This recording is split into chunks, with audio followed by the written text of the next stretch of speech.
gamers, and welcome to episode 465 of the Super Ultra Podcast Arcade for August 17th, 2024. I'm one of your hosts, Daniel Nicholson. With me is my co-host, Dominic Stallworth. What's going on, Dom? All right, man. So we've been off a little 2 weeks, so we got some news happening. Yeah. Summer is almost over. The season, as far as calendar year, summer. I don't know about the weather, but the weather's been actually, it's cooled down. This is what I said for the last, August is for the last, I don't know how many years now. August has not been what I was when I remember younger. It used to be like super hot. It hasn't been that. Yeah. Next week it's supposed to be in the 70s. It's crazy. Yeah, it's been at that for a while, and I don't know why. Why is August not the hottest, like one of the hottest months anymore? I'm happy it's cooling down. That's cool. But summer, it's almost over.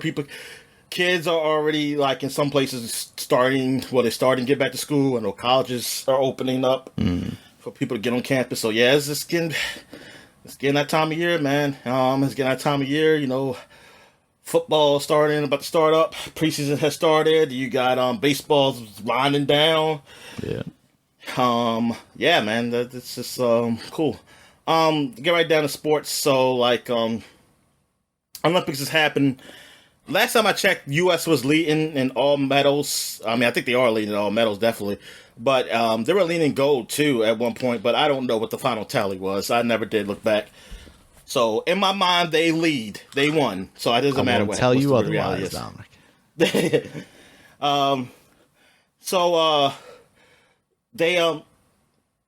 So what did I didn't really watch anything. Like, after I watched one of the track and fields. Well, I watched the replay anyway. The 100, because that was awesome. The men's 100, because everybody was just like right there at the finish line. I was basically just I watched the swimming, which I talked about already. I didn't watch anything else. My sister had texted me how the basketball team was losing. But when I saw how much time was left, I was like, don't worry about it. They're going to win. Yeah, and everybody say, close call. It was close calls. It was close. It was close. Apparently, the other team started real hot, and then the U.S., I guess, they woke up and locked down. So, yeah, they won as expected. I expected them to win. And, I'm rooting for them to win. I'm not rooting for them to lose or anything. Yeah. Yeah, good for them. I wanted to be competitive and things like that. Oh, yeah, and I take back... Well, I don't want to take back totally what Embiid. I still don't like the idea of him being on the team. But he didn't play for no other team before. So that is a little different. But they said he did mention he might play for Cameroon, where he actually is born.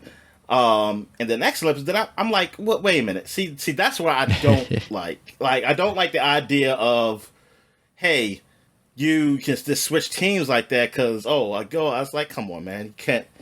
It just makes it all flimsy. Because to me, it already is kind of flimsy to me. Like, because the idea is that, okay, yeah, you represent your country.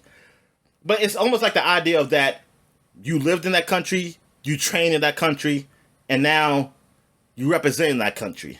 Yeah. The idea has changed, years. I don't know when did it change, but I just know it. Since I've been watching, it's been like this, and for a lot of people, they trained here in the U.S., like either college or something or whatever, then they go back to their country. Or,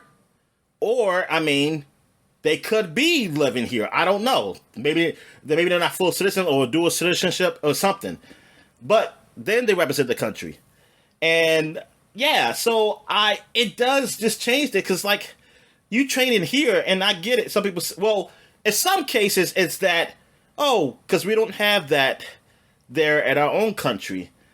I get that, but then it's like, I don't know. And then it's not the same anymore to me. I almost like, you training U.S. You just represent the U.S., man. I know you're from there, but you just told me that, hey, they don't have pools here. Well, technically, your country didn't have pools.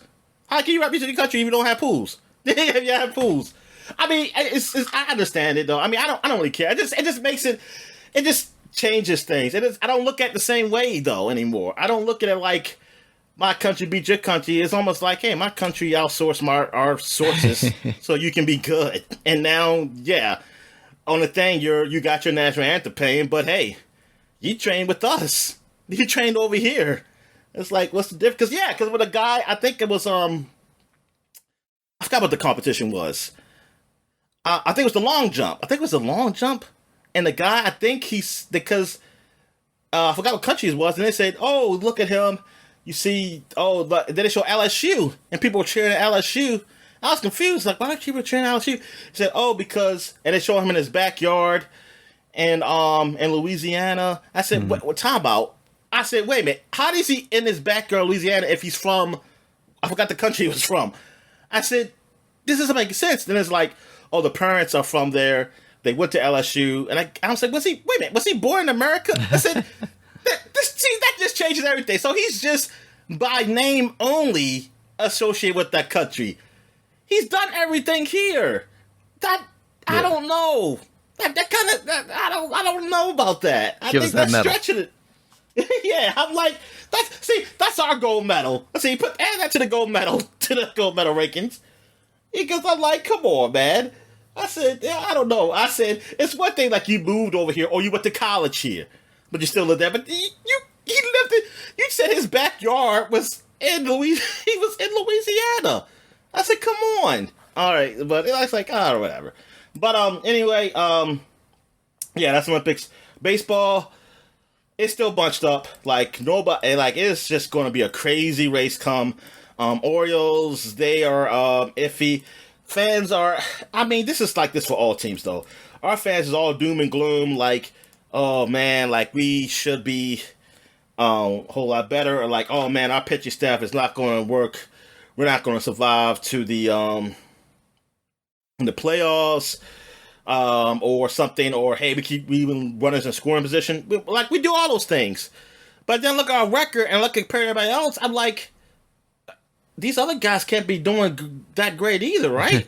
I mean, I don't know what to say. It's like we only watch our team, so I like because I see you guys. So unless you're telling me y'all watch these replay games, like on the off hours of the other games, like our game, I'm like, because I look at those messages board, they're saying the same basic shit, or like something else is wrong with their team, and I'm like, dude, we just get to the playoffs. Let's get to the playoffs and let's hope for the best. Because I think that's what's going to come down to. Because all these other teams aren't perfect either. Like, I was at the point where I thought Cleveland was the team. Like, they just seemed like the all-around team. They some questionable on starting pitching, but great team. But then after they played against the Orioles, they started losing. And the Twins are coming out right up their ass. I think they won the last few games, but it's all close, man. Like, it's all, like, I think the most wins in the league is, 71, 72? 73 Yankees. Yankees have 73, Orioles 72 wins. Philly has 72 wins. I think, who else? I don't trying to see anybody else. Cleveland has 72. Dodgers has 72. Yeah, 73 wins is the most in the league as the Yankees. And they just got there. They're playing a team that's not so great. But that's what you're supposed to do. You're supposed to beat these teams. So, yeah, I give them because Orioles, I've seen us playing on great teams and we haven't beaten them. But everybody goes through that, though. Because Yankees they lost a game to the Sox. The Sox had, like, blew them out one game. It was ridiculous. Aaron Judge is looking good again. Like, he could possibly get 60 home runs. And what somebody said, which I think is, like, I don't know. I don't really like the statement because it didn't make sense with how the situation is. Like, they said he'll be the first player to actually have 260 home run, like 260 home run seasons in his career without like steroids being attached to his name. But yeah. I'm here to say that steroids wasn't attached to those guys' name until after they got those. Right. Though they weren't attached at the time. So I was like, that you can't say that yet. You can't say his career is still young, and I'm hoping it's not nothing attached to it either. But I'm just saying that you can't. That doesn't make sense. That's something you say at the end of his career. Right. Don't jinx it or nothing. Don't say, because nobody was attached to steroids when it would happen. Only when Barry Bonds, I would think when he got the 73 when some allegations was coming out, but when Sosa was getting 60 home runs 3 seasons in a row, I didn't really hear nothing. No. So yeah, so I'm like, I wouldn't say that. But yeah, but he's awesome though. He's a great hitter, man. And he's not just a power hitter. I mean, the guy is a great hitter. And yeah, he got his 44th home run. He got his 300th home run in his career, which is the fastest of anybody ever in baseball to get 300. Oh wow. I think it was like 1,000 something games. I think was the next person in line, and he was at 955. And I was like, 955? That's ridiculous. I said he's almost like 50 games ahead of the next person who got 300. That's crazy. Yeah. The guy is awesome. Shohei Ohtani is still killing. They say he possibly could be the first guy ever to have 50 home runs and 50 stolen bases. And I'm like, goodness gracious. And this man not even pitching yet. Like, he taking the year off pitching. Oh, really? And this guy's doing this. Wow. Because he has an injury. He had an injury, so his pitching, you can't do it. So I'm like, wait a minute. It's like, darn, he's almost worth the money just on this. Yeah. Just being like a regular player. Yeah. And now he can possibly be pitching next year. I mean, I hope he's good. I hope he's still good at pitching. Is he a designated hitter then, or is he playing a position too? Oh no, he's designated. He's designated hitter. Gotcha. But yeah, so it's he could. I mean, it's already looking like, man. Like, if no injury really happens, I mean, some people are already saying it, and I'm not gonna argue with him. Like, he's the best player ever. He could be the best player ever. I mean, absolutely. But I can't help but wonder if him doing basically double duty, if he's going to be like a star that shines bright, but not for very long, Yeah, I do. That's what I was thinking. I was like, he's not going. One of those things he's not going to do for the rest. Well, most likely it'll be pitching. Yeah. I think pitching will be the one that go first. One of those things he's not going to do his whole career. He's going to stop somewhere on one of them, and I think it's going to be pitching. Because I want to know. They always talk about, hey, Babe Ruth was a pitcher and a hitter. But everybody's talking about his hitting. So I didn't know when did he stop pitching at some point? That was also when they were throwing the ball like 20 miles an hour. yeah. No, don't tell us historians that, Daniel. They don't like you saying things like that, because people got mad at Barry Bonds when someone said that Koufax. I mean, I like Koufax, but I mean, he said, like, someone asked him, if Koufax is still playing today, how would you do to him? He said, I'll kill him. And I was like, he ain't lying though. He'll kill him. Get juiced up and tear that ball apart. He was good before he juiced. Before he started getting big, I think he had the 400, almost 500 home runs or some shit. Mm-hmm. It was crazy. Yeah, Barry Bonds, he was just keeping, and that's the thing. That's why, as older I get, because first I was all against these guys. I was all like, y'all freaking cheated, man. Y'all ruined the game, man. You ruined my childhood. And but as I got older, I was like, man, a lot of these guys were doing that. Baseball just let them, and you can't blame them if baseball is basically let them, and other people are doing it. This is a job too, Yeah. This is your career. What you gonna do? Like I don't blame people for, like, I gotta keep up. Mm-hmm. So yeah, you can say cheating, what? But I just find it funny that, I mean, I know some of these sports guys, like I do really like Tom Lavero. I do like him, but he's really a stick in the mud about that. He's saying how, like, he would never get the vote. These guys cheated and blah blah blah. And I'm like, man, baseball is accountable for that shit. And I just think, fine, you want to do the Astros thing? I mean, everybody's going to know. That's the thing. Even if you put those guys in, everybody's going to know that they did something. But it was allowed. I'm sorry. It's basically almost allowed. Yeah. Because if they really wanted to stop it or really do some testing, they could have done it. They could have got down on it. Absolutely. But they didn't. All right, so well, preseason started. I know we threw our guy did run for a touchdown. He did a nice ass pass too. People are really hollering, hopping for that. I've saw it, but I've been watching a whole lot of stuff because, like I said, preseason is only care about injuries, and I didn't hear anything yet. So I'm like, yeah, I'm still just waiting for the season. Other than that, everything's all right. Oh yeah, I know. Cal Ripken is going to be in the splash zone. He's going to be splashing people. Oh yeah. I forgot what date it was. It wasn't this weekend. But I saw a commercial for it, like the Splash Man coming to his office and saying he's up or something like that, and he got his big floaty or something. Got out there. No.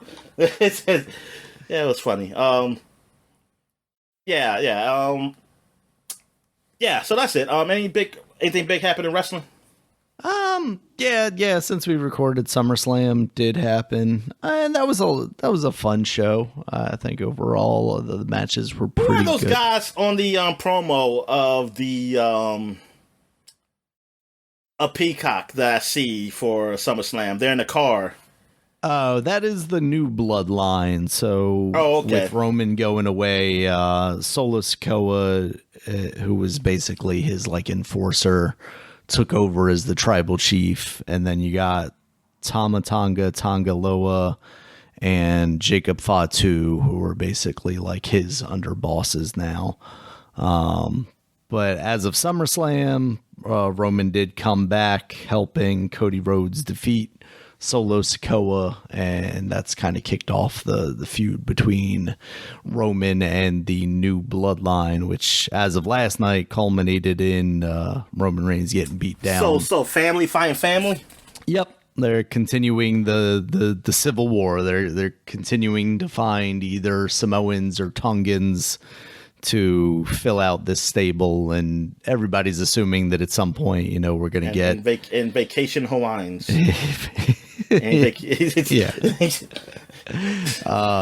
Eventually we'll get The Rock back. We'll get Jay and Jimmy Uso back helping Roman. A lot of people are speculating we'll even see Sami Zayn back helping Roman eventually.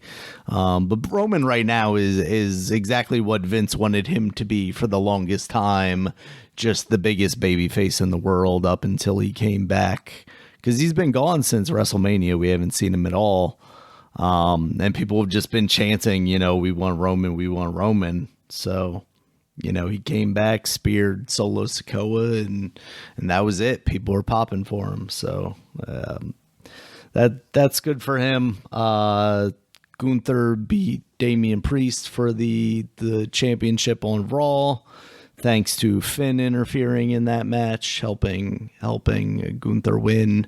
Basically, not really helping Gunther win, but costing Damian Priest the match, basically, because Finn and Damian Priest were in the same faction, Judgment Day, and that faction is basically kind of fallen apart, or also in a similar way to the Bloodline, gotten kind of restructured because Dominic Mysterio turned on Rhea Ripley earlier in the night.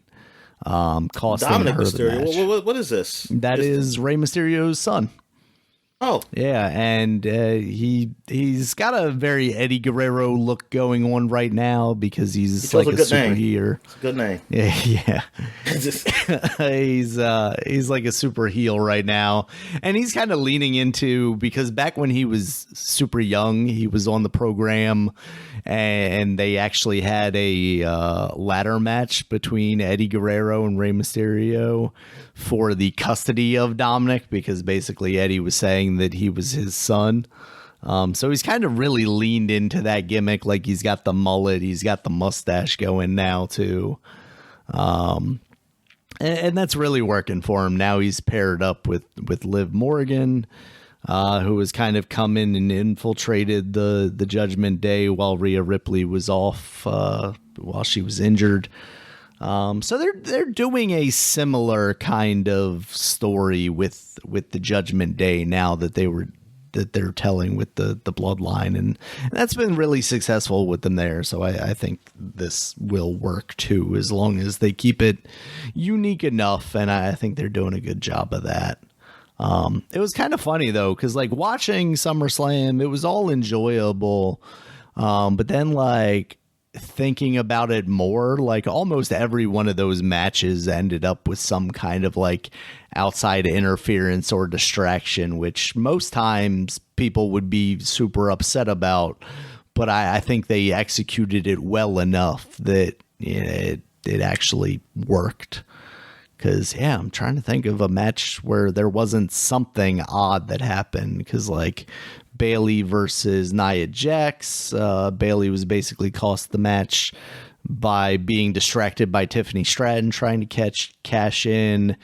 LA Knight versus Logan Paul. There's always some Logan Paul shenanigans where he's got, like, brass knuckles or something. In this case, I think MGK was there to give him the brass knuckles. Yeah, like basically every match. So it was kind of entertaining that all happened, and it was still a good show. AEW's kind of leading up to their big thing, the All In pay-per-view, the one they do in Wembley. That's going to be Daniel Bryan career versus title, basically against Swerve Strickland, Bryan Danielson, I should say. Again, I think I talked about that last time we recorded. That's going to be interesting because any other time that's basically telegraphing that Bryan Danielson would win, but he's the kind of guy that, like, if he had to go out, I wouldn't be entirely surprised that he would put Swerve over this way. Otherwise, there's some other matches on that card that are exciting, but nothing really to get too in depth in. But yeah, wrestling's really entertaining right now. All right. So I guess we'll get to what we've been watching. So, have you watched anything?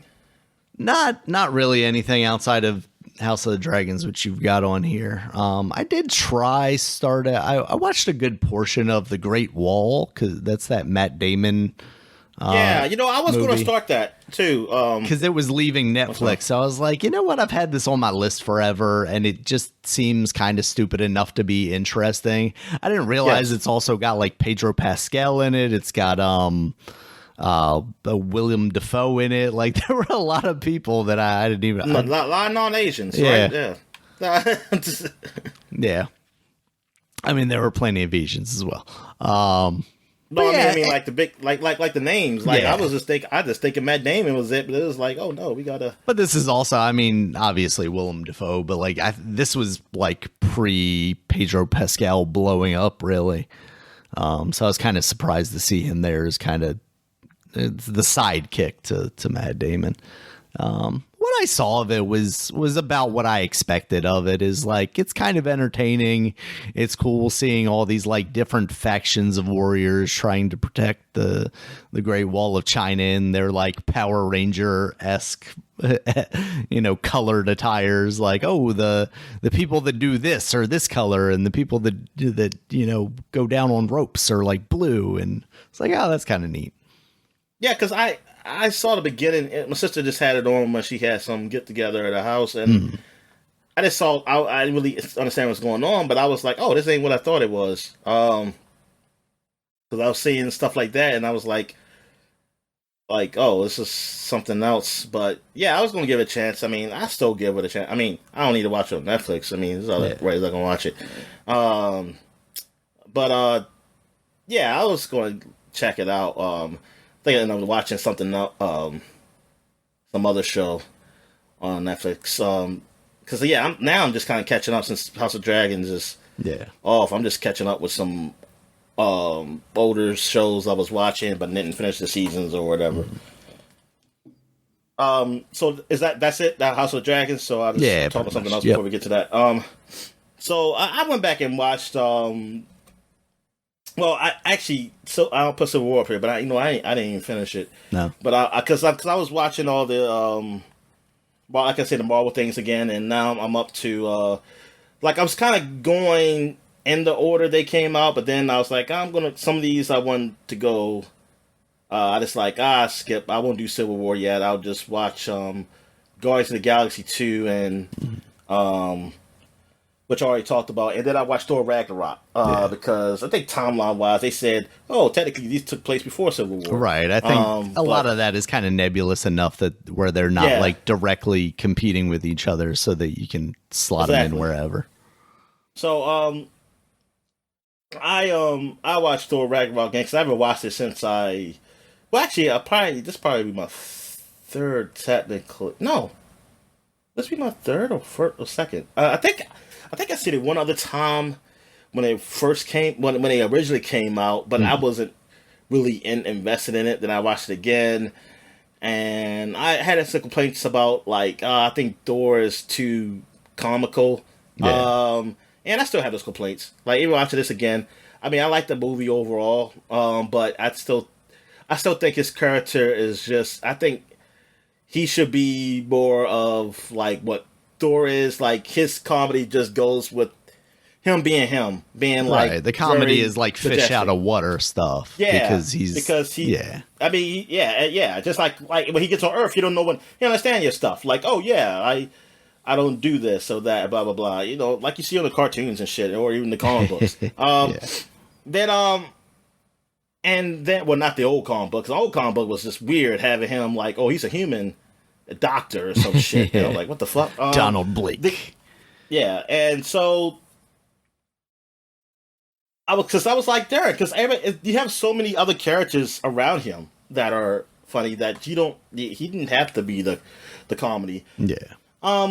But yeah, overall, I did like it. I liked it. I mean, I get it because some people try to compare it to the older one, so they said like, oh, they had to change it up. But I was like, you didn't. But you didn't have. They were just bad movies. I mean, that doesn't. I mean, I want to say bad movies. They were just that good. Like you could have done something in between. I don't know. It's like I mean, like, as far as that, like, I like the whole idea of that and going to the Hawks Planet and stuff, but, I wish those characters, because I feel like it's just too many of those characters. Mm-hmm. It's too many of those guys. Like, he was, because it was like, come on, man, you weren't like this before. That's the funny thing, because, like, you weren't like this in the last two movies. You weren't like this in the, Avengers, the two Avengers you were in, and now all of a sudden, you got, like, some...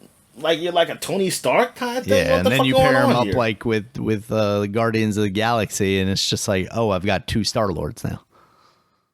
Exactly, and see, and that's not how it's supposed to be. Like I mean, yeah, because like you got Star-Lord already. It's like, it's like that's just too much. I think it's just that's too many funny guys. But anyway, the movie was good. I mean, 3D was great. 3D was really great in that movie. Really well done. Definitely better than the last movie they did. Well, the last two movies. I guess they were. The first one was in 3D too, I think. Actually, was the first one? No, I don't know. The first one was 3D. Maybe it was, and it sucked too. Yeah, I think it. Yeah, I think the first one was in 3D, and because I was like, man, this ain't nothing in there. And then I thought 2 would be better, and it wasn't. All right. So, what else have I watched? I guess we just get the House of Dragons then, man. So House of Dragons overall, I think it's like the show is good. Yeah. Like as far as just saying what the show is, it's good. Now, as far as the way television works, separating things to seasons, I don't think it was a good season though. I don't. It's a little rough. I just think that, especially with it being 2 years for the next season, I don't think you did enough in this second season to really call it a season. I think it's I think Warner Brothers fucked them a little bit, to be honest. Yeah, but I guess. I mean, listen. I don't know. I mean, I don't know directly who to blame, but I just know I'm just speaking on the show. You can tell me whoever messed them up, whatever. But the show is a show. I just think two more episodes of this, and you get a complete season, basically. And that's where they were with like Game of Thrones, but instead we did this whole eight episode thing. And sure, like the writers could adjust for that, but I don't know how much you then have to, squeeze out. Which I mean, we've talked in previous episodes about what we could drop out of some of this stuff, but at the same time, I like most of what we saw here. Yeah, I mean, I know what I'm saying. Everything I saw, I was okay with. Yeah. Like I said, just the breaking it up. It doesn't make any sense. It doesn't make sense that you break it up and this is how you leave off at. This is not a good cut to a 2-year break. No, it doesn't even feel like a cliffhanger or anything. It just feels kind of a dull fade out. Like there's no impact here whatsoever. Yeah, so I think that's it. I wish I just it just got me to the point where like you know what, I'm gonna start not just watching things until like I did with some of these other shows I did. I didn't watch them until they probably were almost done, and then I went through to see I heard people if it's worth it or not. And you know what, I might just do that with this one, especially a 2-year wait. Hell, I can wait another a few weeks, because it's just that it was such a waste to me. Because it's like, then I could have waited. Yeah, I really could have waited for these episodes. I could have waited to watch them months before the new season come out or something. Yeah, and it probably would have been a much better experience. You know, exactly, because you would have had that getting your excitement in there. Yeah, because these episodes aren't like they're memorable. So in 2 years, I'm going to probably have some questions. And I mean, that's what sucks. Like I need something like and thing is with the way that television used to work, you know, the season, it was only a 3-month break. Yeah. Between another season. And even then, even some of those shows, you didn't have to remember what happened in some of these things. Some of those like comedies or something, or this is procedural shows, they didn't have a continuation. But then when shows start having like a better story where they wanted a continued story going on, a 3-month break was like, oh yeah, I still remember what the fuck happened. Yeah. Or they do. Some of the comedies, you know, they have like, the last episode will be a 2-parter. Mm-hmm. Like they have like, what happens? Does she leave him? Does Gina leave Martin? So I have to wait 3 months to see if they get back together. Yeah. But you remember, it's like it's not that long. Now you talk about freaking 2 years, like a movie or something. Like this ain't a movie. A movie is done in a way where it is kind of you can still remember what happened, and then it's only if you do want to watch it again, it's only at the like 2 hours or 2.5 hours or something like that. You're talking about a freaking 8 hours. Yeah, that 2-year break is, I think it's a little too much for a season like this, and I don't understand the whole budget thing. If that was the case, like, we can't do 10 anymore. I don't know what, I mean, the budget is, I guess because of all of HBO, WB, or whatever. Sure. But like, if they can, who can? It's your biggest show, basically. Like I feel like, you would take money away for something else, because you seem like you do anyway. And at least put money into that. At least put money into that, man. Yeah. Now, I think during this break, they're also doing some other show that takes place in the Game of Thrones kind of universe, but like, still, I just. So that's more something I have to remember, and that's all that does. It just confuses me with this other show, because I was like, I got 2 things here. Oh my goodness, I didn't realize how many shows. Some people are going to complain about that. These like people who say that they say like, it's not that you watch a lot of shows together and blah blah blah. But I mean, if the whole thing is that money and stuff. Look, man, there's 7 people named Aemond in this show. What do you want from me? Yeah, exactly. Is this supposed to be that same guy, but like grown up? What's going on here? It's just a lot. Yeah, and honestly, I just don't care. Like, because of how they did this, I don't care about the other show. I don't even care. I mean, I'm saying I might watch it still, but just that as of right now, I could care less. Yeah. Like, I want this to be finished. That's the thing. I'm at the point where I want you to finish this. Like this is like one book. I mean, I did one book in a season on Game of Thrones. All right. yeah, so that's it. So I guess we get to what we were playing. So you haven't played anything? Yeah, nothing really new. All right. So I've been playing some more Dragon Age Inquisition. Nothing really much to say there. Played some more Trails Through Daybreak. Not gonna say there either because I didn't play a lot of it. Because I'm playing basically trying to finish up Dragon Age Inquisition. I did play some Apollo Justice. I don't know if I mentioned. Did I mention that last podcast? Because I do have a video up with that podcast, but I might have forgot to mention I played it. But yeah, I played the new Apollo Justice collection.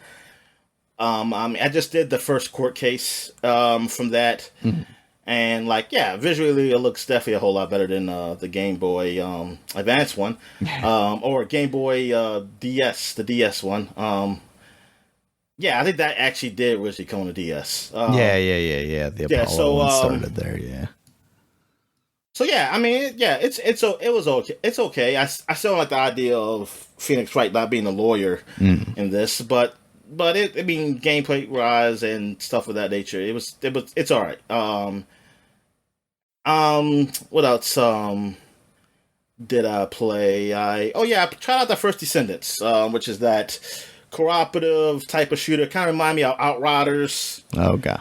And things that anything kind of that bad or cooperative. I guess you could just put Destiny in there too, but it is it's one of those. Actually, I don't know if this multiplayer, like as for versus, I think it's just cooperative. But looter shooter kind of thing. Yeah, definitely that. So I always confuse this with, I don't know. I just don't remember what it is. Like I recognize the game, but I'm never quite sure what the game. Yeah, I mean, it looks like Outriders to me. I saw my friend playing it with his one of his guys, and I was like, let me see how this is because I see them playing it, and yeah, it kind of reminds me of that, and it's free to play, so I was like, oh, okay. I mean, I can see the niche, like just the itch scratch of a shooter, and I was like, oh yeah, especially with Destiny 2 kind of winding down. Yeah, and it's expensive. It's too expensive for if Destiny 2. I would still be playing it if I wasn't locked out of some stuff I have to buy, even though I know they have sales, but I don't want to pay for it. Because I just feel like, hey, you can get listen, you get enough money for the potential of me buying skins and stuff. Like I you need to make this other stuff free. Like get your money from there. Anyway, yeah, it's damn, I'm trying to think. Yeah, it's third person. You do pick between 3 characters. They're different types. Abilities, I chose the normal, the middle guy, and I don't know if you can really. I mean, you can change your outfits, but I don't know if you can change the actual character. I think everybody just looks like they either look like that woman, the man, or wherever the hell that the big guy is. I don't know, a robot, but because I don't see his face. But yeah. And then you could probably just change their outfits and stuff, as the game goes on to make yourself unique. But you do, you voice, you're talking and stuff like that. To the cutscenes. Don't get me started with the story. I wasn't paying attention to what they were saying. I know that there was a bad guy and he did bad things, and now I gotta go stop him. I'm trying to remember what exactly. I remembered something like what I was supposed to be doing, and now I don't. Now because I'm getting confused with Warframe, because I played a little bit of Warframe. So no, never mind. I don't remember. Oh yeah, but yeah, how it feels? It feels okay. I mean, it feels like Outriders to me. I mean, so it's not great. Yeah. And plus, I haven't played Outriders in a while, so I don't know who's the better shooter. Maybe Outriders feel better. I don't know. But it just, it's nothing spectacular about it or anything. If you just like those games, like those looter shooters, game of service type of games, then yeah, it's worth checking out. Yeah, go ahead. It's free. It's free to play. So, and it ran okay on my PC. Nice. So at least that's good. Because it's not graphic heavy. Because I had played it on the Xbox. Because I saw it was on Xbox. I was like, man, I don't know. Because maybe they optimized it better even on the Xbox One than it does my PC. But then I tried up there, and I was like, graphically, and it was a little fuzzy. And then I said, I'll try it on the PC, see what happens. I was like, okay, they did optimize it pretty good. So there you go. All right, so what else did I play? I played some Creatures of Ava, which came out on Game Pass, and it came out I think it's everywhere, right? I'm not sure. I'm not sure. Yeah, I'm not sure if it's on PS4. Is it on Steam? I'm not even sure. I know it's on Game Pass. I got it on Game Pass. But it's like an adventure game. Like, because first I was really thinking like, oh, it's because somebody pictures on like a Pokemon, so I thought I was collecting creatures and fighting them. But no, you're not doing that. You're saving them. So it's you're saving this planet. They are inhabited with some intelligent life though, and they're very tribal guys who. Some of them don't really care for the humans. The humans have been there before for something, and I don't know what happened between them. It didn't seem like nothing vicious or nothing, but there's some type of scourge or virus, I don't know, that is doing something to their planet, and we're trying to help them. It looks like the leader is saying that they're okay, and they don't need to be saved. I'm trying to convince them, and that's what. And one of their tribal people they feel the same way too. He helps me. So you do basic things like you got this thing like a camera where you can scan the creatures and stuff like that. Also, some of the creatures who are affected, you got a staff or something which can take the infection off, and then you can guide them with some type of flute or ocarina. You know, I'm sorry, but it does. I do remember this game now when seeing the flute. I remember seeing this at one of the showcases. Yeah, but you do note stuff like ocarina when using it. So you have that. I mean, I'm still at the very beginning stage of the game, but it seems all right. It seemed like a nice adventure game. You know, it's something like it's more closer to like Zelda, but I'm gonna call it Zelda though.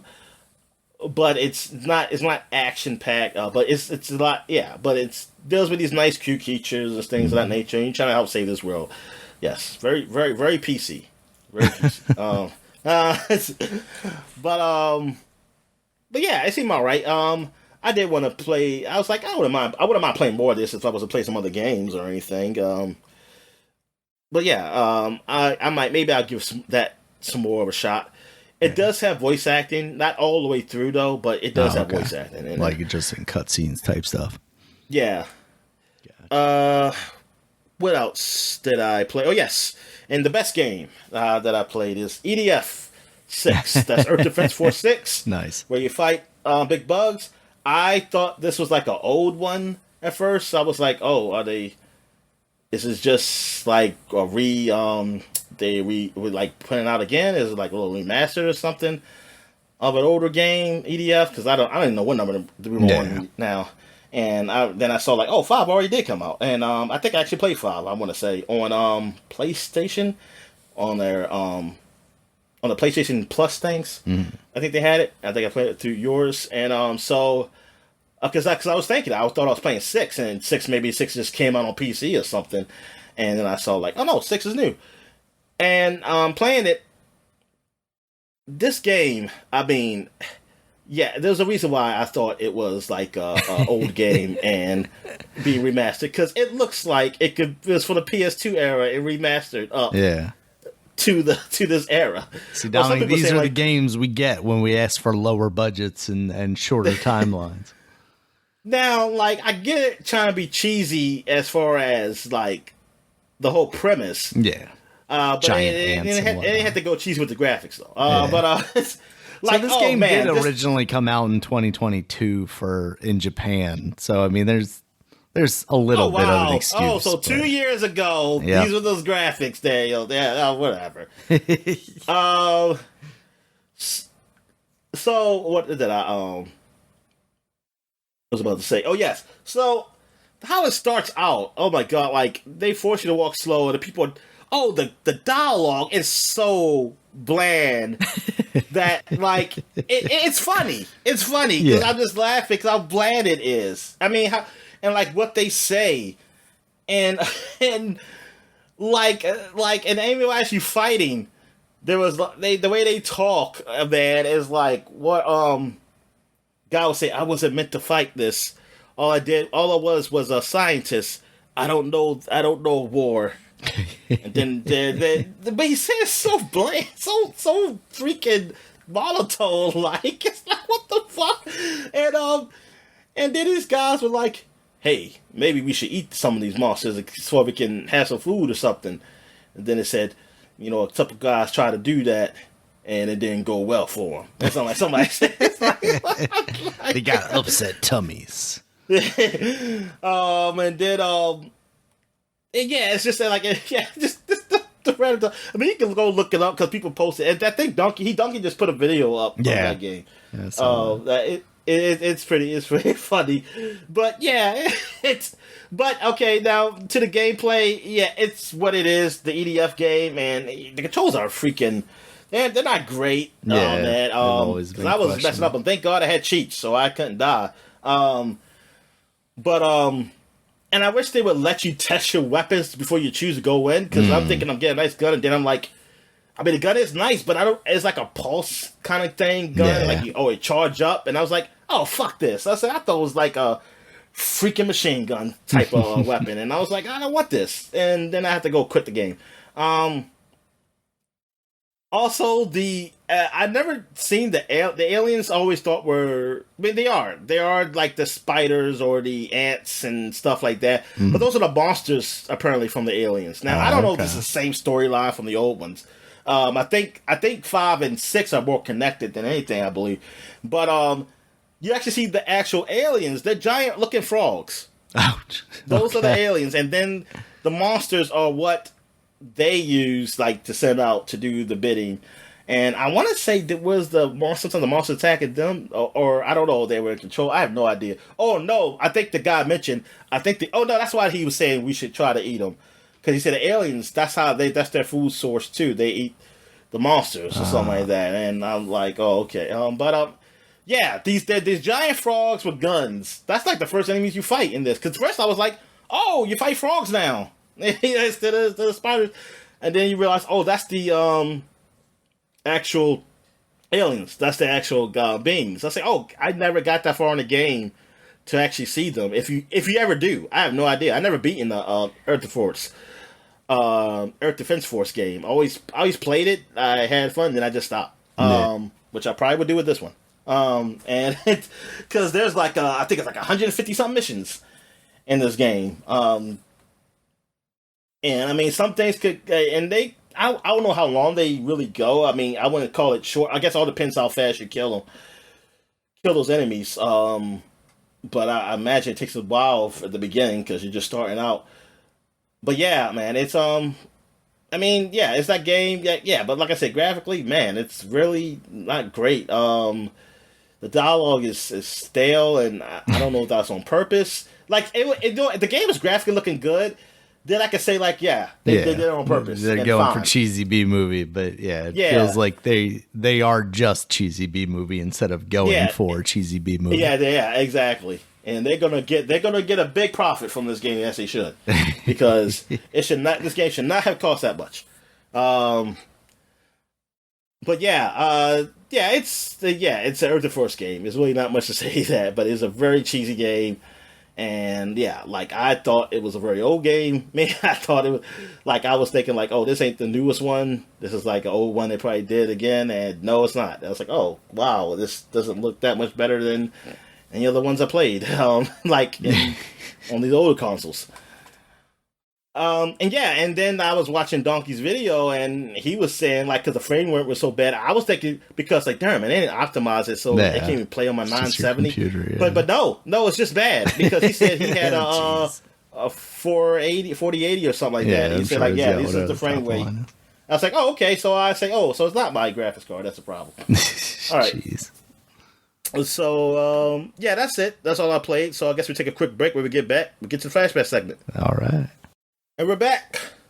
So now we're flashbacking to 2014, 10 years ago. Let's see what games we got here. We got a few games that's worth mentioning. We got Friday Nights at Freddy's, man. Yeah. I remember playing this. I can't hear how popular it was. And actually, you know what? I'm trying to think. When I played it, did I hear how popular it was? I just saw it advertised. I think I just saw it advertised. And I tried it out. And it scared the shit out of me. And like that thing just popping up and like when I was like, what kind of freaking job is this? Like where I can't close the power to close a door and shit like that is taken up. And then why even do that? Like, the animatronics sometimes they walk around at night. I'm like, what? What the fuck they doing walking around? I was like, what the hell? I was like, yeah, but man, that game became really popular. Like people really liked that game, and it was a simple horror game. I mean, it wasn't like you traveled around; you just stood in one booth room and you just look at the monsters, making sure like where those freaking Chuck E. Cheese animatrons were doing. And kids just love to be frightened, I guess, Dominic. Yeah, yeah. And I'm surprised. It's like, hey, there should be a partnership.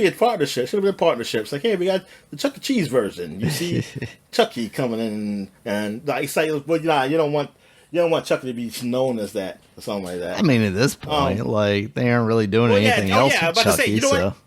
Exactly. At this point, yeah, it might as well just embrace it because these kids are already playing the game. It's like whatever.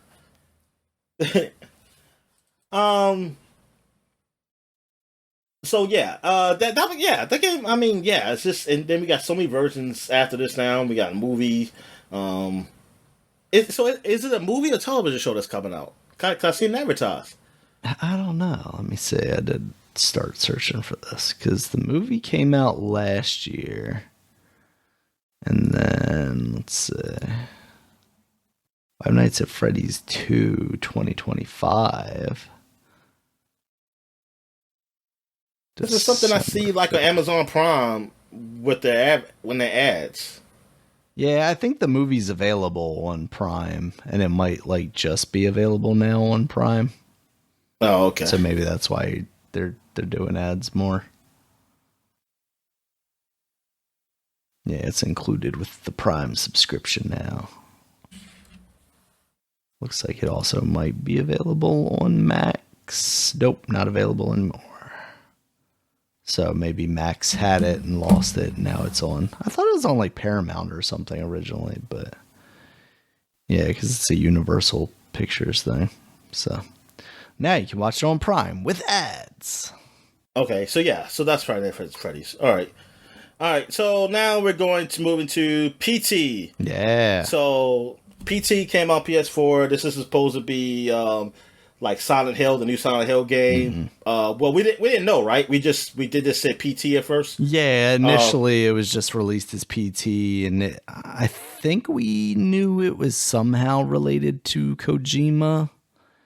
And then if you actually get through the events in the demo or the playable thing, then at the end they played a trailer for Silent Hills, which was a new Silent Hill game starring Norman Reedus, the guy from Walking Dead and Death Stranding now. At the time, he was not in that, but, Kojima was a big fan of him. Yeah, because we were excited for like a potential Kojima Silent Hill. Yeah. So we know it would have been like very long, drawn out cutscenes in this horror movie. Yeah, so, but no, it never did come to pass because there was a falling out between Kojima and Konami, and between Konami and the bad guys, which I don't know who the bad guys were, honestly. I mean, it's always, the corporations are usually always the bad guys, so that's what everybody's go with. But also Kojima, come on. Yeah, I mean, everybody loved Kojima. While I didn't anymore. I was gonna say quite the opposite. Yeah, I was a fan when I was younger. Those games don't appeal to me as much anymore because I thought they were such greatly written games, and as I got older, we're like, okay, they're not greatly written games. They young and so naive. Yeah, this appeared to be. I mean, the gameplay I do like. I mean, they were all right. They were all right. And 5, I think They're no 5 Splinter was. Cells, but you know. Oh, no, whatever. But 5 was actually gameplay wise. I thought it was pretty okay. But it was. But that was it. It was nothing else. Like there was no story element to me. I mean, I wish there was a better story put within that whole gameplay, but it wasn't. Yeah. But yeah, it worked out for Kojima. He's got, like you said, he got Death Stranding 2, and whatever the fuck the Xbox shit is. Yeah. Supposed to be coming out. So we'll see with that. But yeah, but PT, this was big. This was huge because people play this like so many times. Everybody's trying to like get all the secrets and see what's it about, and then it was then it wasn't available anymore. It got shut down because of what happened. And so then people start selling it because the thing is only attached to your account. Yeah, because it wasn't even one of those things where they're like, we're delisting it. You can't buy it anymore, but you can still download it if you own it. This was it's ripped off the servers. You can never get it again. If you delete it, it's done basically. Yeah. So that kind of sucked for people because some people was like, oh man, I did like playing that. And I played a little bit of it and it scared the shit out of me. And last on the list of games from 10 years ago, WWE Supercard came out on Android and iOS. So what was this game, Daniel? It was basically a card game. You got your packs, you opened them up, and it was basically like, if I recall correctly, because I played quite a bit of it when it first came out, you would basically have like 3 rounds or 3 matches. So you would choose your cards, and it was like basically whoever had the top stat on a specific stat, you won the match. It was super simple. There wasn't much strategy to it. It was really just like whoever has the highest level cards. And I never put any money into it. There was plenty of options to do that, I believe. But I was still doing all right and enough to enjoy, continuing to play it for a couple of weeks at least, I think. And maybe even a couple of months at the time. And getting new cards and seeing what they would give you. But yeah, eventually I just kind of fell off of it like I do with any phone game, especially. And I don't know if it's still going. I feel like I hear about that on the WWE program every once in a while still. So I think they're still going. But it's kind of crazy that, it's been... Yeah, they've got, I can spend $100 and get 2 male superstar Enigma SummerSlam 2024 cards and 2 female superstar Enigma cards. Or I can spend $150 and get 1 male superstar, 1 female superstar, 5 male superstars Tundra SummerSlam 2024. Like, Jesus Christ. No wonder they're keeping this going. What company is working on this? Like I just want to know the people behind the scenes who are like doing these games. Like, do they have like multiple jobs? This is released by Take-Two, but Cat Daddy Games is the developer of this one. Oh, yeah, it's published by 2K also. Yeah. Okay. All right, so Cat Daddy Games. Hey, Cat Daddy Games, the developers behind Carnival Games VR, Dominic. So, these guys are familiar with money. Oh yeah, yeah. I just want to know like who keeps it updated. Like, to these people, like, do they bring in new people? It's like the same people that have worked on the game like from the very beginning. Like they can say, "Hey, you keep up this game for us." Like I just want to know how the hiring process works. Like, where do you They're go? Like, hey, you want a job in the video games industry? All right, here, make a new Roman Reigns card. Here's some clip art of him. Throw some sparkles on it and make him look cool. Yeah, this website is dedicated it's gotta be so to cheap. Money. Because it's got to be like so cheap. You would think so. You would think it's got to be. and they just make so much. I wonder how much money Cody Rhodes is spent on this game, because he's a known whale in like Castle Crash or whatever that was, Clash of Clans. Oh, Clash of Clans. So I wonder if he also went down like this rabbit hole, or if he's just a Clash of Clans kind of guy. I never touched Clash of Clans. Nah, me neither. Like the closest thing I ever touched to one of those games is Simpsons. The Tapped Out. Is that yeah. Tapped Out. That's the closest I got. And yeah, I tapped out. Because I was like, oh, like I don't have to spend money, but for me to have a little bit more fun, I had to spend some money. And I think, Plants vs. Zombies 2, when it first came out, I did try that. And I think it was Peggle, because Peggle, like, you free to start or something, and then you gotta pay. And no, I think it was Candy Crush. Oh, because yeah, I had Candy Crush. Because I got far, and then it got to a point where it's like a wait time or something. Yeah. Or unless you pay, and I think that's how it goes. Yeah. That's where I got to the point where I was stopping to play. Yeah, man. Oh, man. Those phone games. They're still going, baby. Going strong. And then they spread. We thought the virus is going to stay on the phone, but it spread it. It spread it to the consoles. Yeah. It spread to the consoles where you pay $60. You pay $60. And then you still get exploited. Yep. Yeah. All right. So there was nothing really for 20 years ago that came out. So let's go back 30 years. There was like one game probably worth mentioning. Bomberman GB, which stands for, I guess assuming it's Game Boy, because this is Bomberman on the Game Boy. It stands for Greatest Bomberman. So I never played it. I never played this version of it, but I think I rated pretty well. It got like 2 more on the Game Boy until eventually came on the color, and they order Pocket or whatever. Is that the color one called Pocket Game Boy? No, those were different. The Game Boy Pocket was just a smaller version of the Game Boy, and then it was called Bomberman Pocket, but I don't know when it came out. Pocket was the Game Boy Color one. Yeah, that's what I mean. Yeah, that's what I'm saying. Sorry. Yeah, that one was like a platformer. This one is like an action adventure game though, and I was watching a long play of it. And it looked kind of familiar, so I might have actually played this one. Oh, okay. So it's not just like normal Bomberman.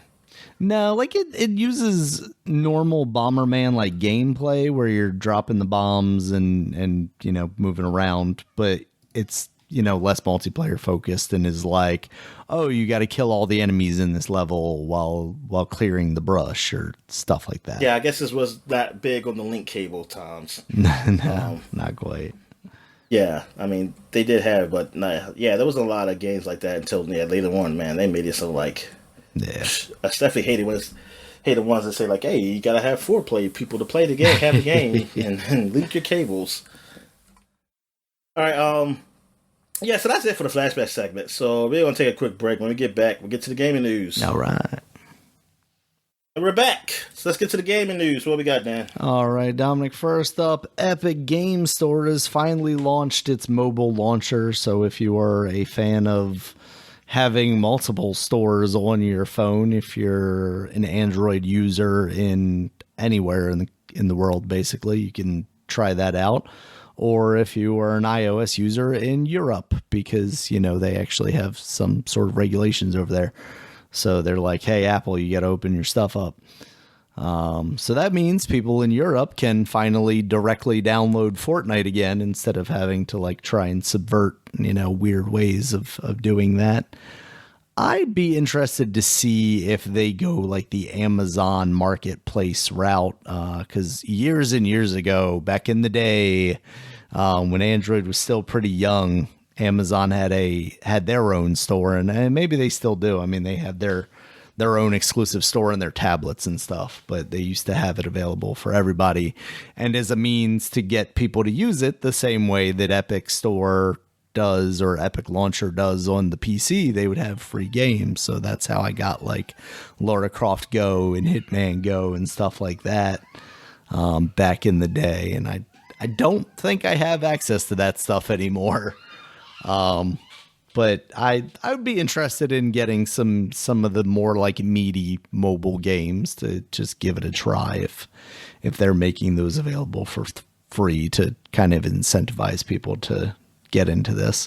Otherwise, don't really care too much. Not a big Fortnite guy, so there's not much incentive for me here to try and get this launcher going on my phone. What about you, Dominic?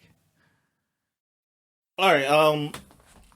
So yeah, it's not a big deal, but I did hear something about Epic Store. What's his name? Is it Todd Sweeney? Who's the guy? Tim Sweeney, yeah. Tim Sweeney. Like he mentioned something about how the exclusive games like being up there, hasn't been like much profitable or something like that. It seems like that's been the case for him, especially when they were talking about like the kinds of numbers that they were spending on some of that stuff.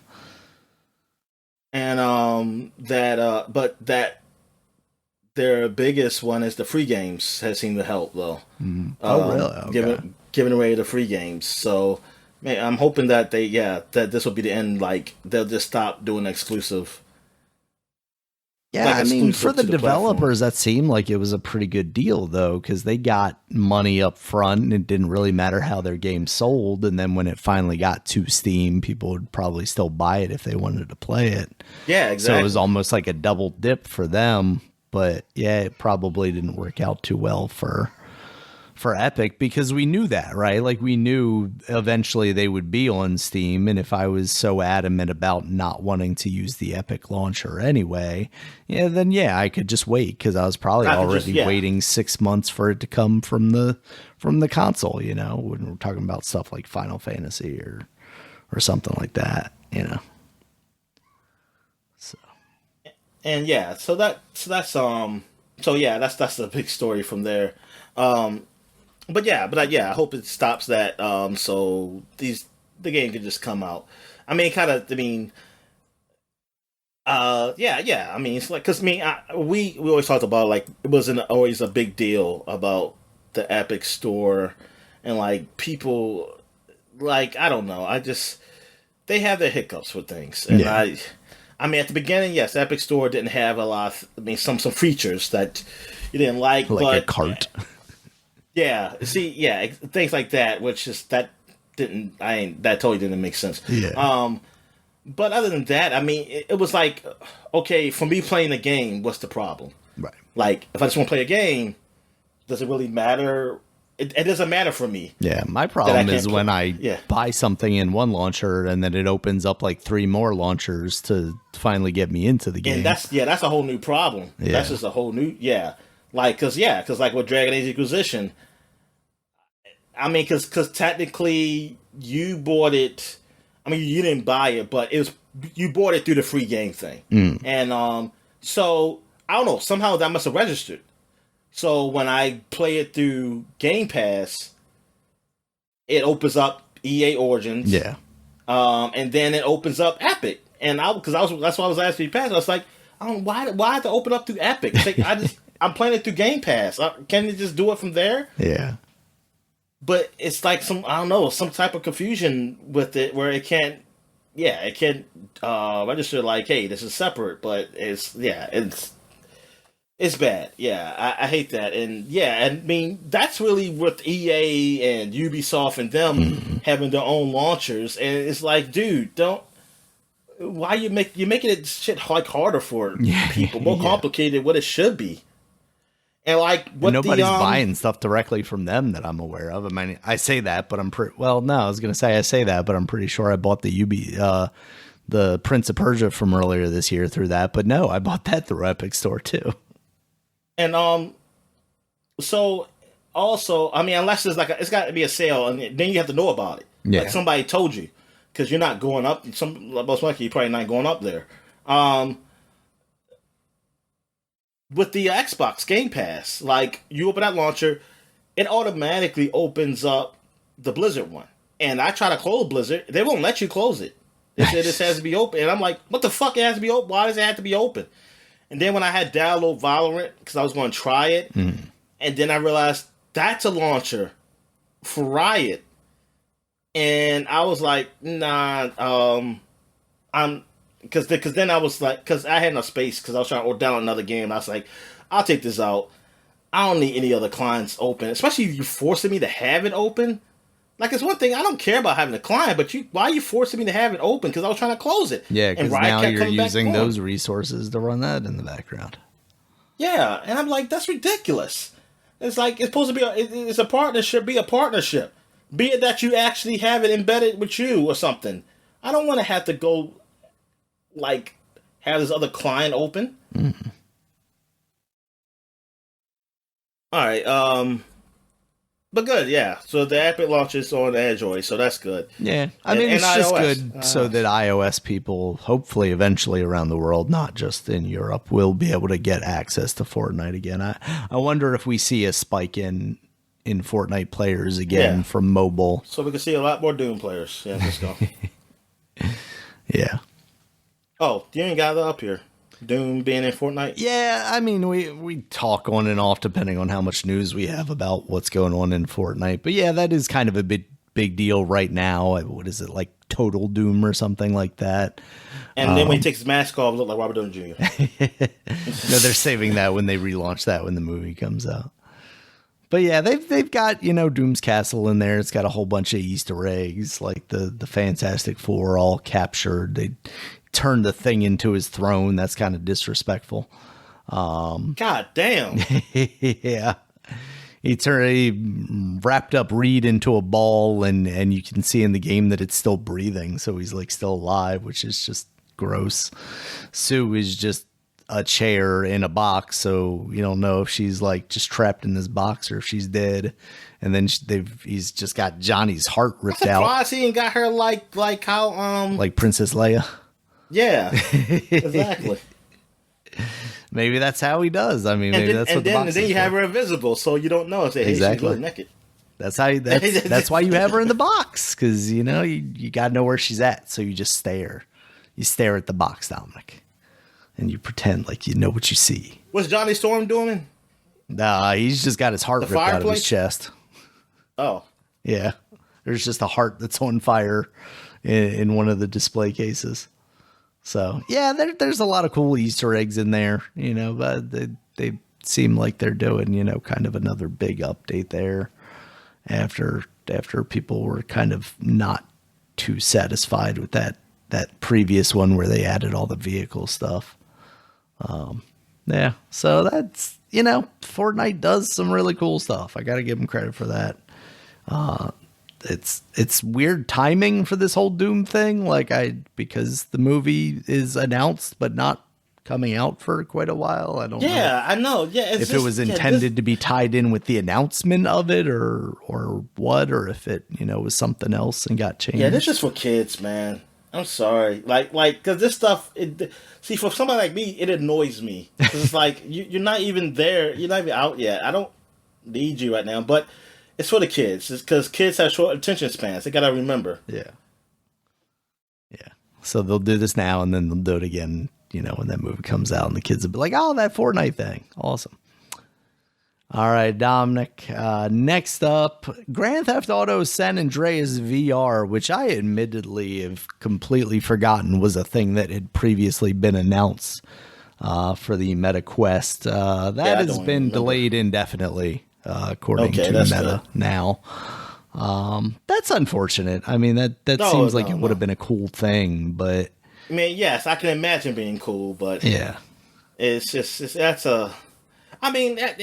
like it does sound like a cool thing to do, but it seems like very, I guess, daunting. Yeah. Yeah, because I remember when people were modding like GTA 5 with like the VR headsets, and you could go around in first person. Who was working on this? I think Rockstar was working on it. Yeah, keep working on 6, a little bit, but yeah, put some more bodies on that. That's what. Yeah, they just all the bodies they could get. Also, is it Ready at Dawn that Meta just closed down? And Dawn, I think they're the ones. Yeah, because I heard somebody talk about new, like the Order 1886, yeah. Yeah, they just got shut down by Meta, which is unfortunate. I mean, it was weird when they got picked up by Meta in the first place, because this was like the team that did all the like PlayStation spin-offs of, like, I think they even did the Uncharted one, but they did like Ratchet or Clank, and like the Jak and Daxter one, things like that, I think. And then, you know, they made Lone Echo, which was a huge VR game. And then, you know, it just kind of... I forgot they did that. And I was like, darn, that was actually really good. Yeah, everybody talked very highly about that one. And then they got picked up by Meta, and kind of from there, it just fell apart. So that's really unfortunate. They got picked up by Meta, like, after they did Lone Echo? Yeah, I think after they did Lone Echo, that's when they got picked up. And then they did Lone Echo 2. Did they do that? Was that after or before they got picked up by Meta? I think that was after. Okay. Yeah. But then what else they do? That was it. They did Lone Echo. They did Echo Arena, which was just the multiplayer component of Lone Echo. It looks like there was a Echo Combat. I don't know what that's about. And then Lone Echo 2, and then... I mean, that's kind of sucks, because they did a really great game, and that's it. Yeah. It seems like. Yeah. It definitely, like, why? Why'd they even purchase them if they're just gonna, you know... I don't know.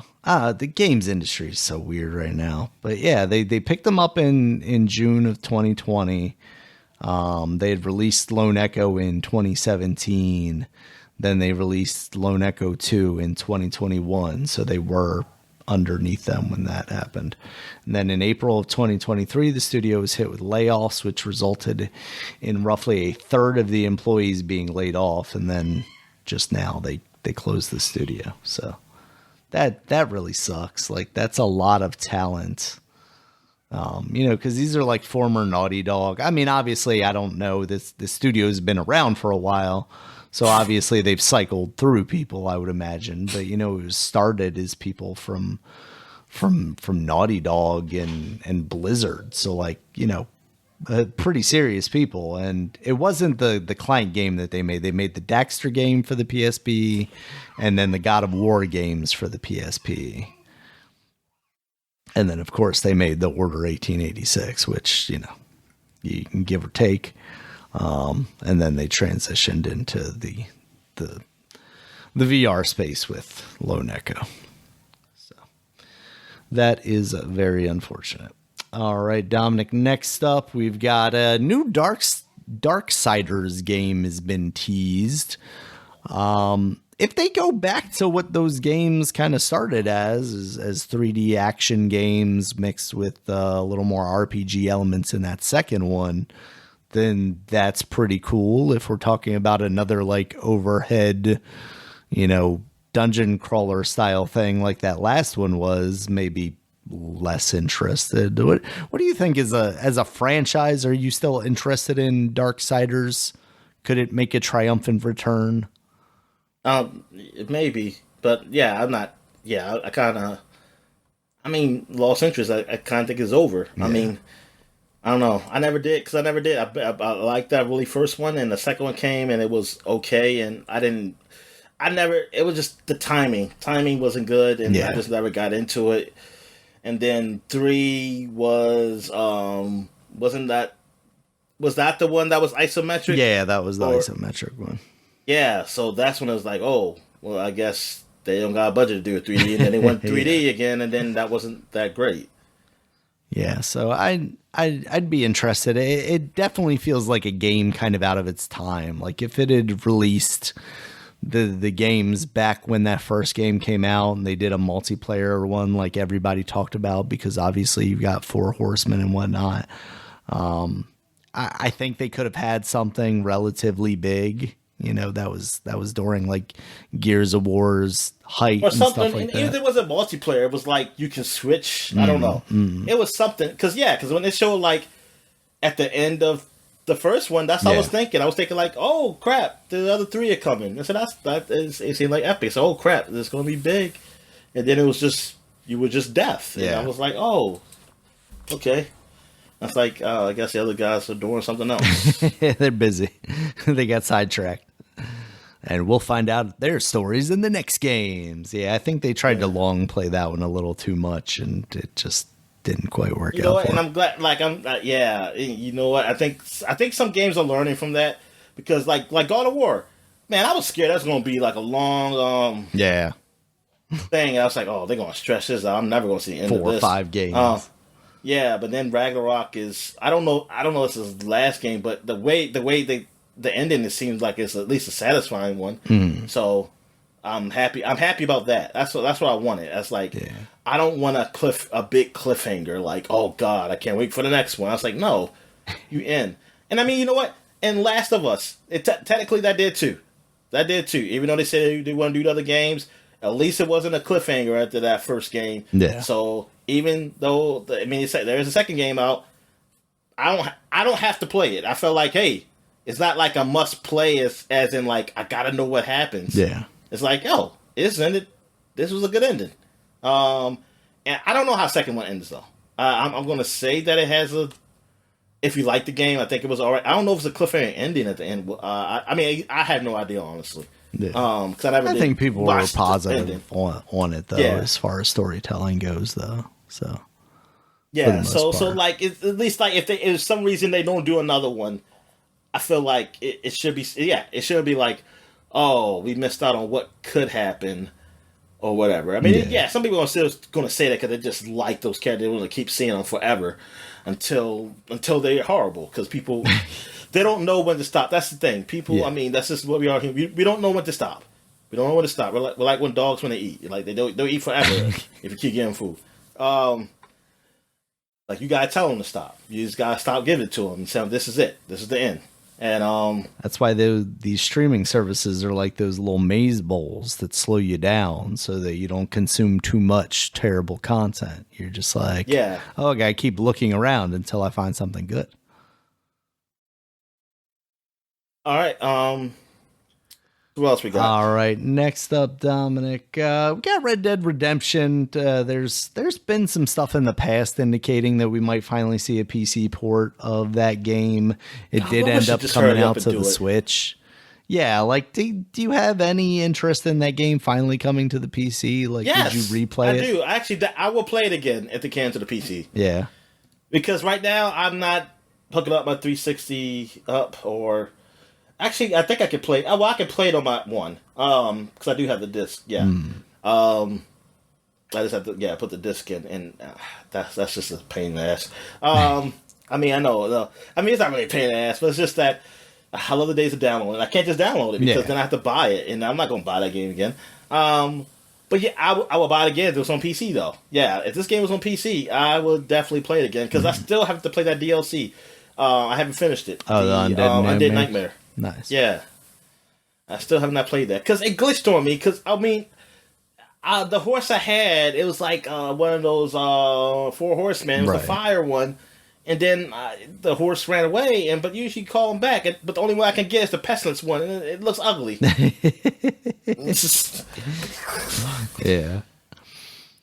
All right, Dominic. Next up, we got Randy Pitchford. He's out here teasing Borderlands 4, basically saying, it's, even after all this money that Hollywood's spending, you're saying basically what you want is a game from us, because basically that movie has absolutely bombed at the box office, and I think Randy is out there trying to do a good job of spinning this into. Hey, I know you didn't like this thing that I totally had nothing to do with, even though I was on the set every day, showing people magic tricks. Well, what could he do?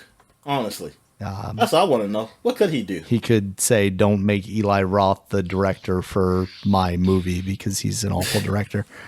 Man, I mean, I'm upset that because like who's in the movie? I mean, I know that of course. Kevin Hart's in the movie. I know him. It was what's the woman in the movie? Who plays the woman? Is that Kate Blanchett? Yeah, Blanchett. Yeah, I was Yeah. about to say Helen Mirren. I think and then, she's in it too. I think she plays a different character. I think she yeah, might like be you in got it. some big names. Oh, they've got huge names for it. It's ridiculous how bad it is. Yeah, but I don't count Kevin Hart. I think he's a whore. I mean, like a Hollywood whore. Like I think he literally does anything. He's that kind of guy. I mean, I see the shit he does. Like he's everywhere. Like I don't know what he says no to. I want to know what he says no to. Absolutely nothing. Give that Yeah, man all I the think money. he's that. Yeah, I just think whatever is the equivalent of like a whore for Hollywood, where you just take you do everything. That's what he is. Yeah. Like he's that guy, and like I'm so over him now. Yeah. And like I used to like him, but they freaking he's just everywhere. Like he's literally everywhere, and it's like God damn, is there no other black guy? There's no other black guys or something to do this or something. Yeah. Like even the Olympics, he's on a show with Yeah, I saw. Keenan, and I'm like, God damn. Yep. Oh. We found the one that we're comfortable with, Dominic, so now But we just put honestly, him on I don't know everywhere. what movie I like that he starred in. I mean, if you count Jungle Book, Jumanji as like him starring in, then that's one. Yeah. I didn't see two, so I can't honestly speak on that. Neither have I. The movies I like him in, he wasn't a star. He was there. He was a side. I mean, he was like he wasn't. He would be if he would be supporting actor. And I mean, I liked him. I mean, he's good. Like I'm trying to think of movies that he actually was the lead. That I liked him in. And I can't really think of one. Yeah. CIA with The Rock. No. Yeah, I saw that. It's It exists as a movie. yeah. What's the one with was it him and Ice Cube? well, no, not I seen that one too. Nah. It was it Will Ferrell him? Yeah, him and Will Get Ferrell, right? Hard or whatever. Not Get Hard. Yeah. Yeah, the one where he goes to prison. Yeah. I didn't hate that movie. But it's not something like yeah.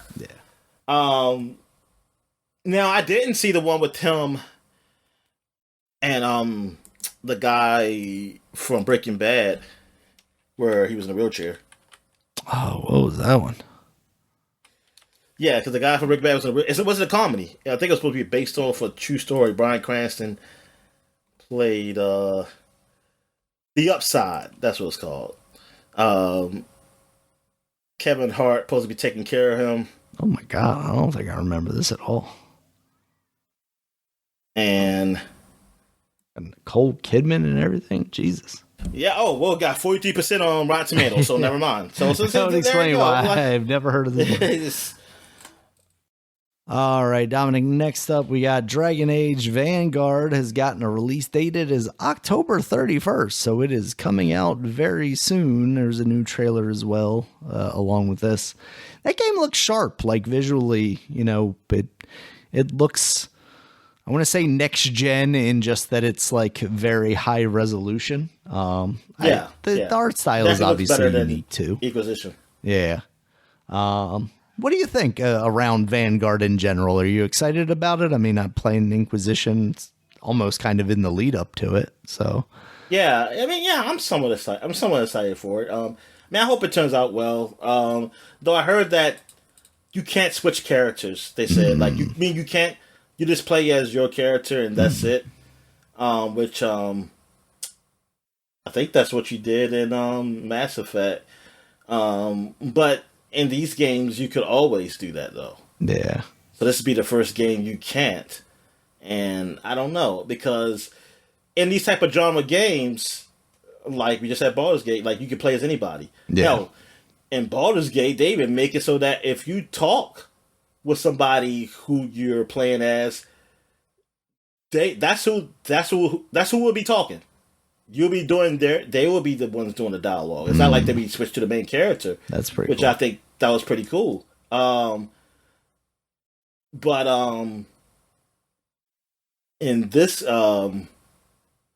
game, I find that like, so I guess maybe is that a resource thing or was it? I mean, I think they said that. I think they said the combat would be like it's too fast, which then I'm like, oh wow, then this is definitely not like your this is not. Yeah, This that's is not definitely like what it seems like. Is they're going like maybe an in action, the yeah, more actiony route. So which they have. I mean, yeah, if we're being real, I mean, which they really started with two.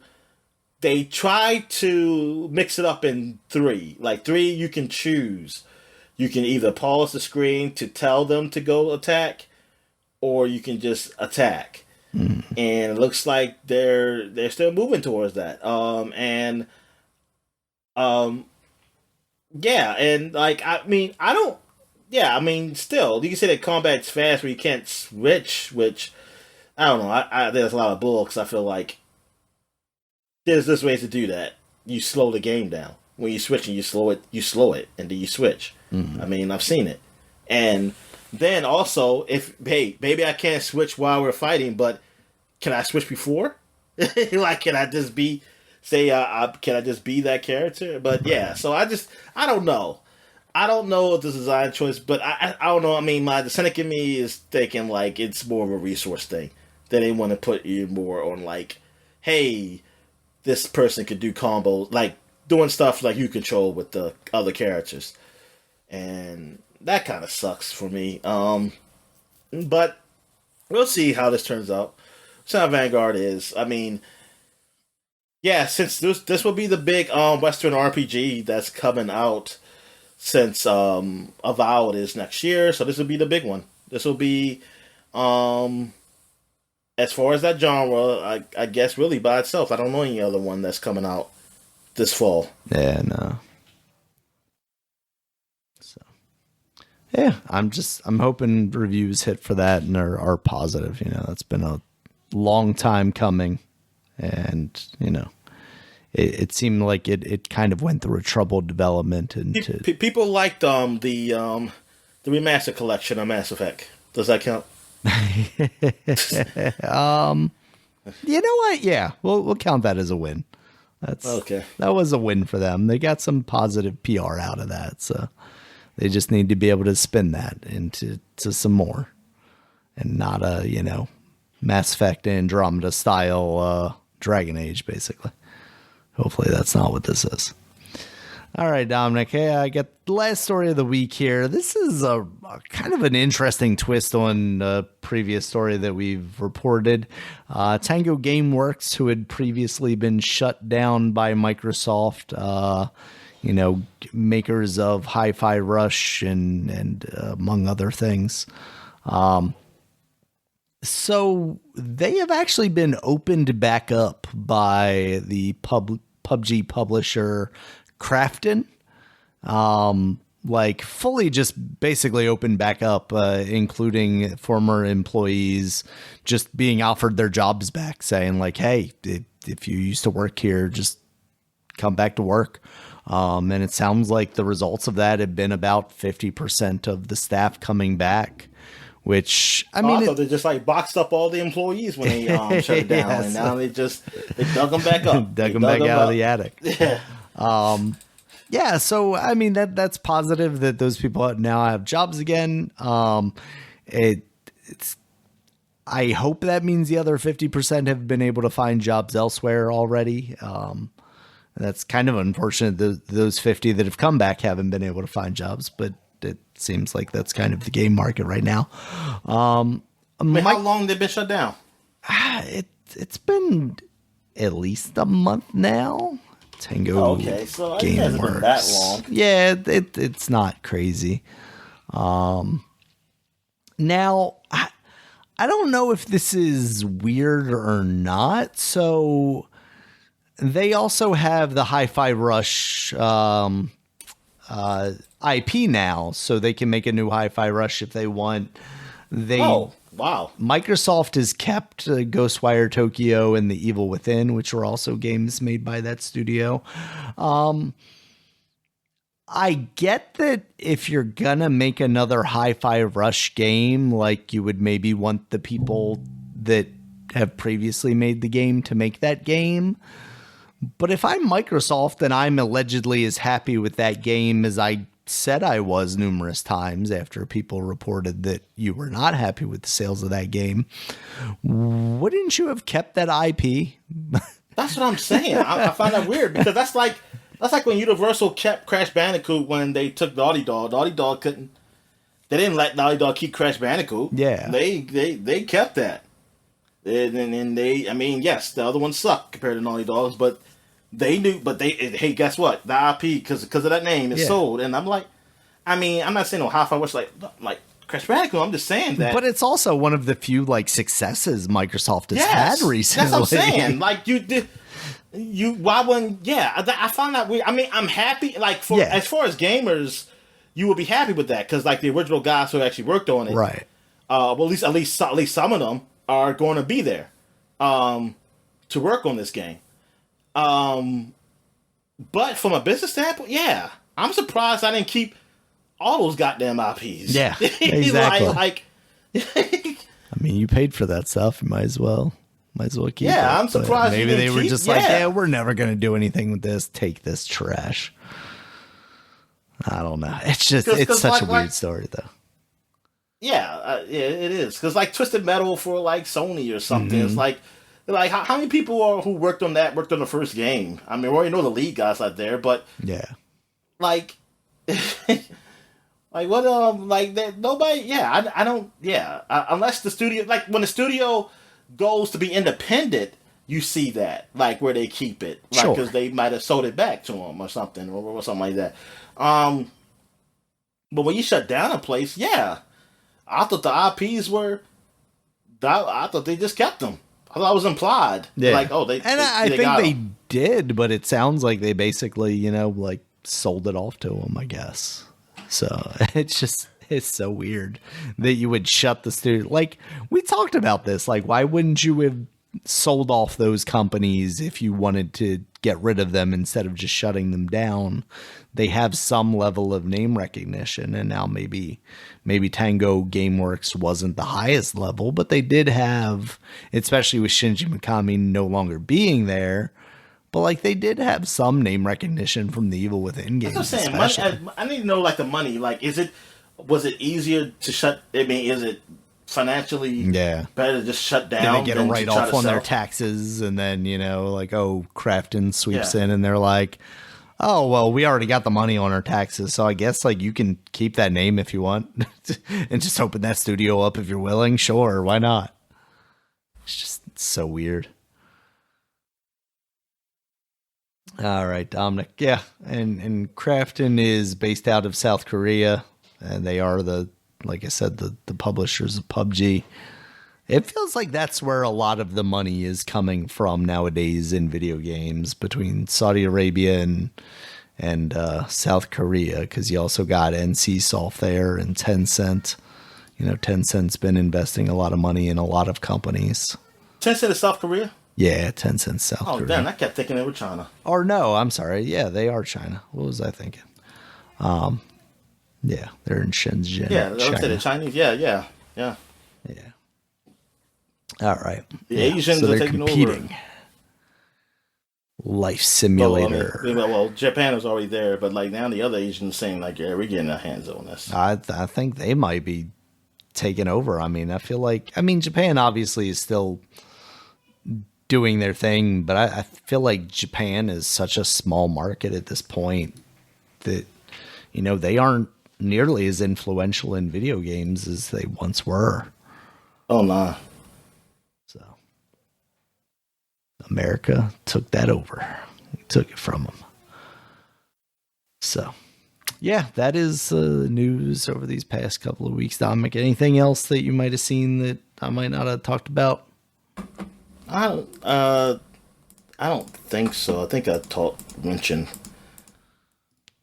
I think I've seen. Since they killed off Game Informer, it's been hard to find just games journalism. IGN wants to serve you up all these alien Romulus things, and GameSpot's not much different, really, sadly. Polygon's the same way, so. I don't have anything. I'm good. All right, we'll get into new releases here. Dominic, you mentioned it earlier, but Creatures of Ava, that is PC, Xbox exclusive. That's not out on the Switch or the PlayStation or anything like that. That's on Game Pass. You also have Pepper Grinder finally coming out on PS4, PS5, Xbox One, and Xbox Series after having previously been PC and Nintendo Switch exclusive. Vulgar the Viking 2 is now out on basically everything: PC, Nintendo Switch, PS4, PS5, Xbox One, Xbox Series. I've been hearing good things about that. That first game was really cool too. Yeah. So I'd be interested in checking that out eventually. Let's see. We also have Cat Quest 3. That is a series that seemingly is pretty successful since we're at 3 already. And there is a demo on the Switch as well. I downloaded it at one point, but have not gotten around to playing it. Seems kind of an action platformer kind of thing. Doom and Doom 2. This got like a special re-release on Game Pass and Xbox. They did a similar kind of treatment to the Quake that they did recently, where they had Machine Games work on a new campaign. This also includes the campaigns of like Final Doom. You can also add mods to it.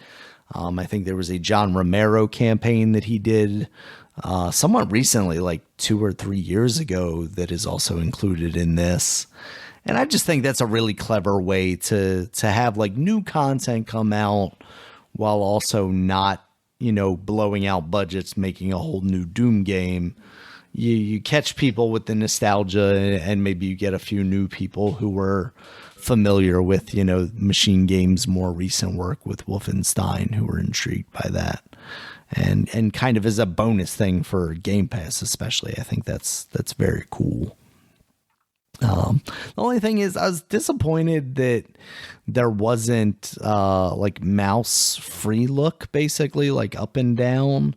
Because I remember a friend of mine saying like, "Oh, you didn't realize in Doom you could use the mouse, to look around." But I think I never realized that back in the day. And you could, but just like this, you can't look up and down because the bullets just track up and down anyway, as long as you're pointed in the right direction of the bad guy. But you can, look left and right using the mouse instead of just the arrow keys. Yeah, I was about to say, I don't remember I could look up in Doom. But I would have liked to see that, be added. But I guess that would complicate things. Those days, I didn't have a joystick, so I was always playing everything mouse and keyboard.